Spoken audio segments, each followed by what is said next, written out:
grafis, mulai dari pengertiannya, sejarahnya, perkembangannya di Indonesia, fungsinya, beragam seni grafis, dan berkarya melalui seni grafis.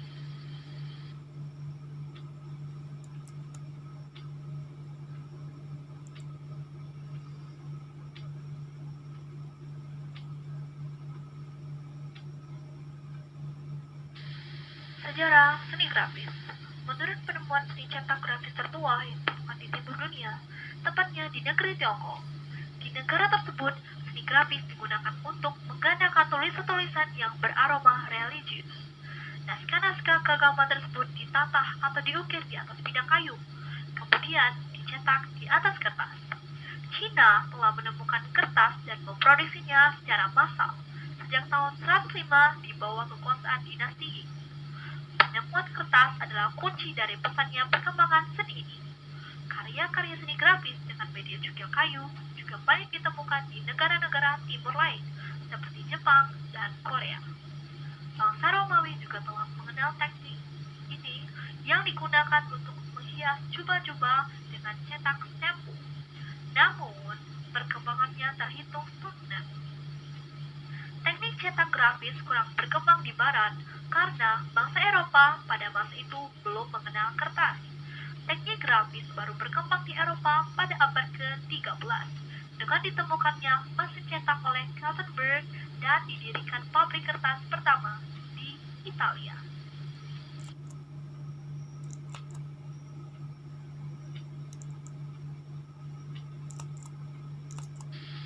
Sejarah seni grafis. Pendapat kedua, seni grafis telah muncul dari sejak zaman purba dengan ditemukannya cap tangan di gua-gua prasejarah termasuk di Sulawesi, meskipun belum menggunakan teks cetak muktahir. Namun, esensi seni grafis tetap ada, yaitu mentransfer gambar dari cetakan yang berupa tangan. Perkembangan seni grafis di Indonesia. Seni grafis di Indonesia awalnya merupakan media alternatif selain melukis dan mematung bagi para seniman murni. Seni grafis baru muncul di Indonesia pada tahun 1950-an. Kemudian, teknik cetak grafis juga mulai banyak digunakan dalam seni terapan untuk membuat poster-poster perjuangan. Tokoh penting seni grafis dari Indonesia adalah Nomo dan Abdul Salam dari Yogyakarta. Kemudian, ada juga Baharudin Marasutan dari Jakarta dan Ustaz Rapir dari Bandung.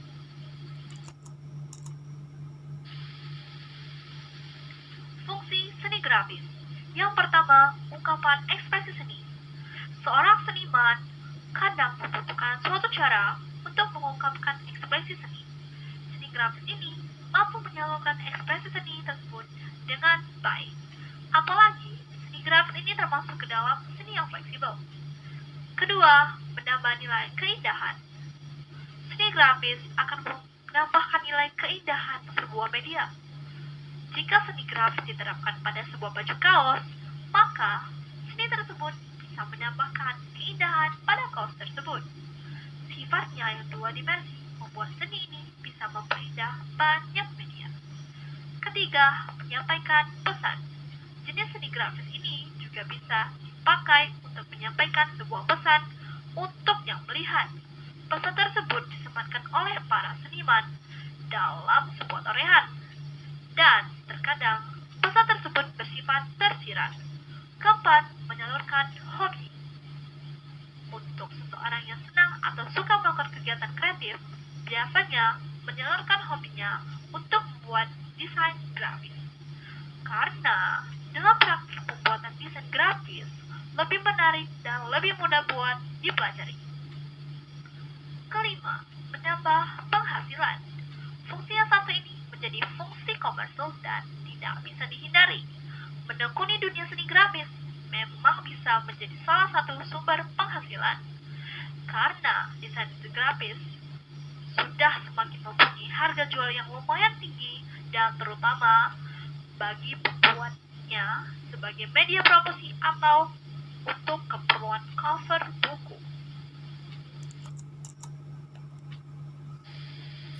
Ragam seni grafis Yang pertama, cetak tinggi atau teknik cetak relief atau teknik cokil atau bunkan adalah teknik cetak yang menggunakan klise atau acuan alat cetak yang akan menghasilkan gambar dari bagian yang menonjol.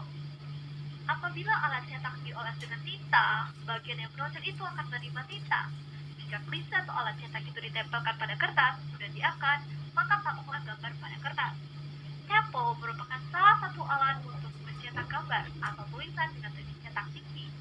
Cetak tinggi di sini dengan memanfaatkan bentuk atau permukaan yang paling tinggi dapat kita lihat adanya gambar atau tulisan yang timbul yang nantinya akan menghasilkan sebuah gambar atau tulisan pada benda yang diberi warna. Penemu teknik cetak ini yaitu Johannes Gutenberg dan ada banyak juga seniman kelas dunia yang terkenal dengan teknik ini. Seniman-seniman tersebut diantaranya itu Abul Swadi, Ando Horisage, dan juga Haji Holbein. Selain teknik cetak timbul, teknik cetak ini juga lebih dikenal dengan sebutan teknik cukil. Ada banyak sekali media-media yang dipakai dalam teknik cetak tinggi, diantaranya itu triplek, papan kayu, karet, metal, dan hardboard. Teknik cetak tinggi yang paling populer merupakan teknik cetak yang pernah dibuat oleh orang Mesir pada abad ke-14. Kedua, cetak saring atau silk nail. Cetak saring adalah salah satu teknik proses cetak yang menggunakan layar atau screen dengan kerapatan serat tertentu. Cetak saring dikenal dengan sablon atau senigrafi. Sablon tersebut banyak digunakan untuk mencetak tulisan maupun gambar pada permukaan datar atau rata. Misalnya, untuk mencetak tulisan atau gambar pada kertas, kaos, kain spanduk, undangan, plastik, dan media lainnya. Screen ini diletakkan dengan kuat agar menghasilkan layar dan hasil cetakan yang datar. Seniman yang memakai cetak saring atau film screen diantaranya yaitu Edward Ruska, Karl Klose, Joseph Albert, dan Robert Indiana. Teknik ini terbilang cukup banyak peminatnya, dan hal ini karena caranya cukup mudah.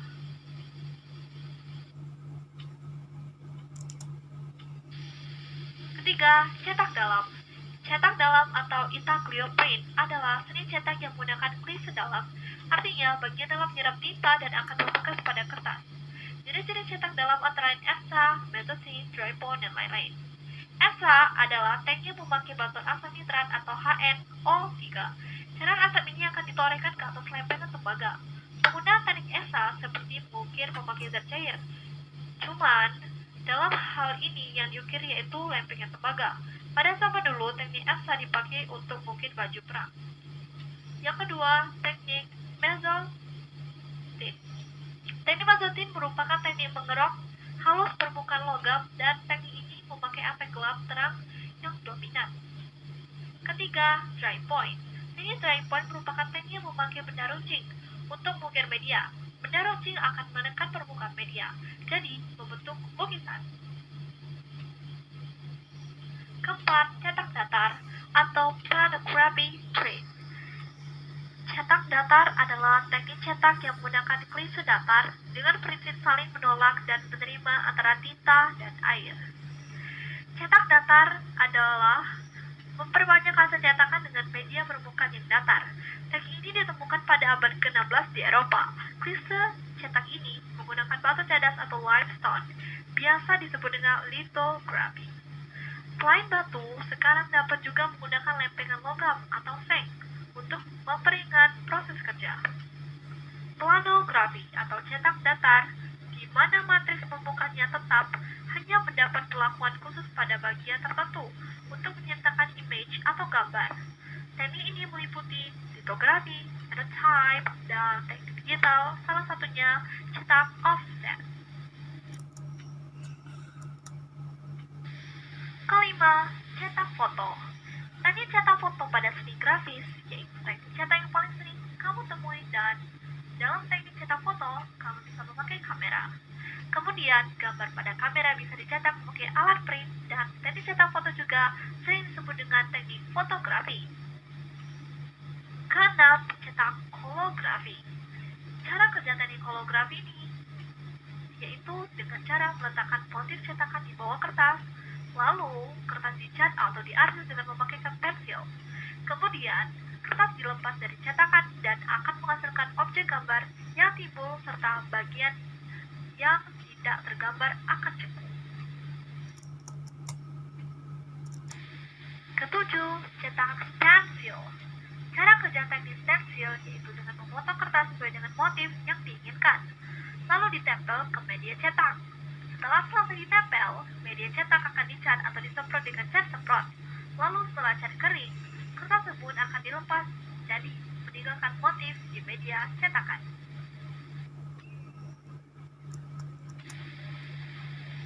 Berkarya seni grafis. 1. Proses pembuatan cetak tinggi. Bahan dalam cetak tinggi adalah sebagai berikut.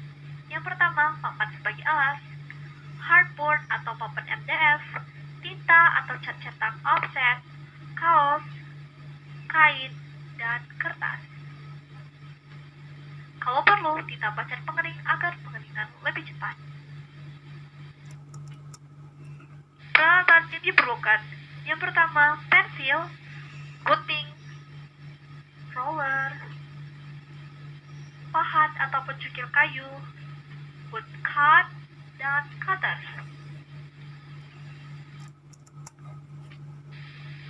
Berkarya seni grafis. Proses pembuatan.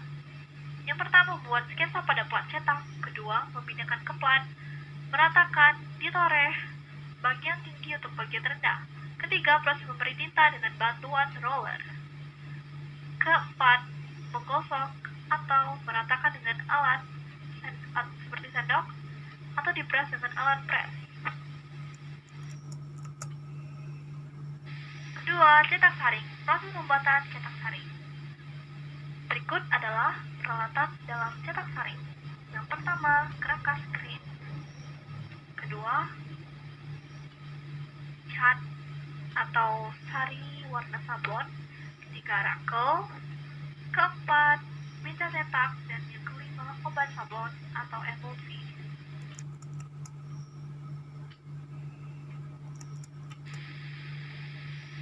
B. Proses pembuatan klise.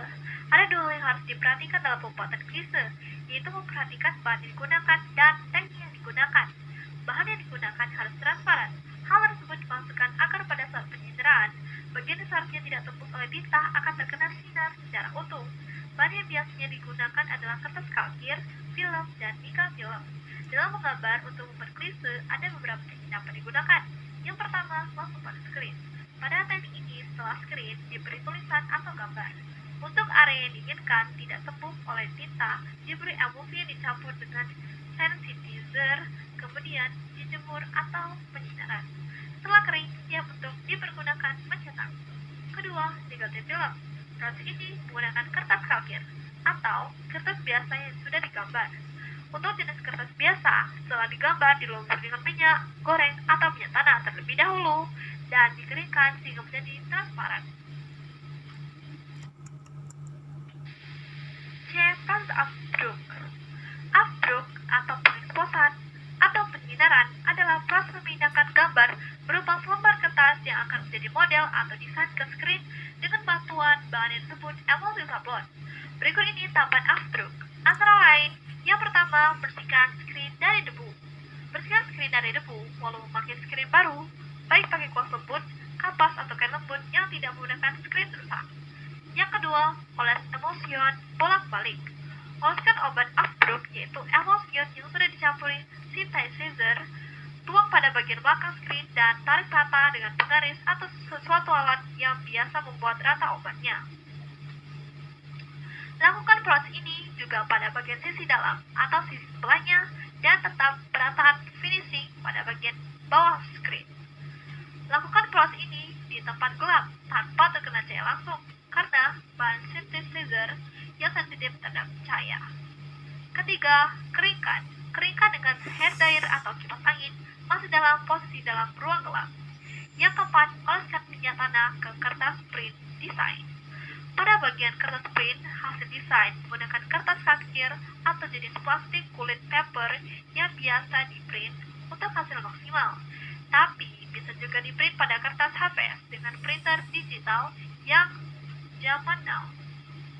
Karena jika fotokopi, semua tidak menghasilkan warna hitam yang pekat. Oleskan dengan rata menggunakan kapas yang sudah dituang minyak tanah atau minyak makan hingga rata pada kertas desain tersebut.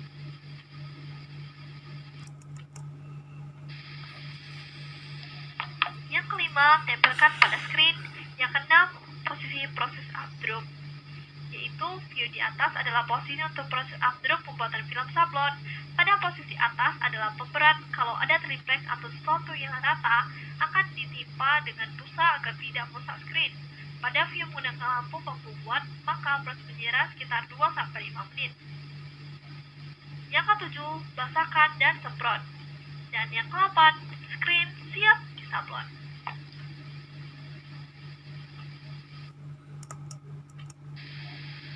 D. Proses mencetak. Screen kering yang sudah melanjutkan proses pengeksposan. Gambar siap untuk dicetak. Letakkan kertas atau media yang akan dicetak. Buang warna yang diinginkan dan ratakan dengan rangkel. Proses mencetak sari selesai.